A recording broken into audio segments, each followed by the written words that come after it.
أهلا وسهلا بكم أعزائي المستمعين.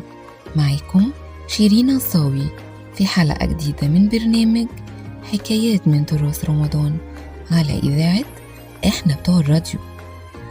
كلنا عارفين اللحظة دي، الناس قاعدة مستنية، العيون على الساعة، الإيد على الأكل، والدقايق بتعدي ببطء، وفجأة صوت مدفع الإفطار. بيجي الصوت اللي الكل مستنيه، مدفع الإفطار اضرب. بصراحة رمضان من غير صوت المدفع ناقصه حاجة كبيرة. بس يا ترى الحكاية بدأت ازاي؟ وليه لحد النهاردة المدفع لسه واحد من رموز رمضان؟ الحكاية ترجع لزمن بعيد، في القرن ال15، وتحديدا في عهد السلطان المملوكي خوش قدم. يحكى إن المدفع كان مجرد صدفة. زي ما سمعت، الصدفة دي حصلت لما السلطان كان بيختبر مدفع جديد وضربوه وقت المغرب، والناس افتكروا إن دي إشارة للإفطار، فانبسطوا وفرحوا. ومن هنا بقت عادة مستمرة لحد النهاردة. وطبعا لما الحكاية عجبت السلطان قرر يخليها عادة رسمية، ومنها انتشرت الفكرة في بلاد إسلامية كتير، وأشهرها مصر، الشام، والمغرب. زمان المدافع دي ما كانتش إلكترونية زي دلوقتي، كان في عساكر مخصوصين ومسؤولين عن تجهيز المدفع وإطلاقه في توقيت دقيق. تخيلوا بقى في زمن مفهوش ساعات ديجيتال، كان الموضوع محتاج دقة كبيرة.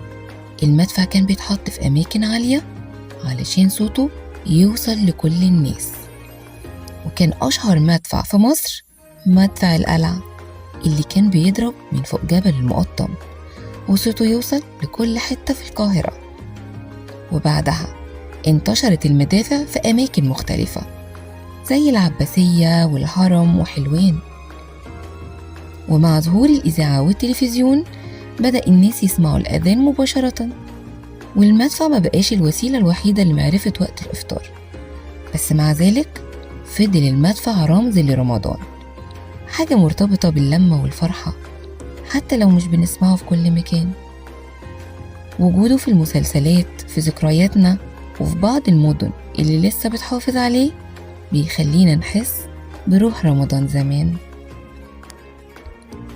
وعلشان كده المدفع مش مجرد صوت، المدفع ذكرى، حكاية، وصورة محفورة في وجدان كل واحد فينا. وفي نهاية حلقتنا، يا ترى ايه اكتر ذكرى او حكاية عندكم عن مدفع الإفطار او عن رمضان زمان؟ شاركونا حكاياتكم، وهنكون معاكم في الحلقة الجاية عشان نسمع ونسترجع مع بعض أجمل ذكريات الشهر الكريم.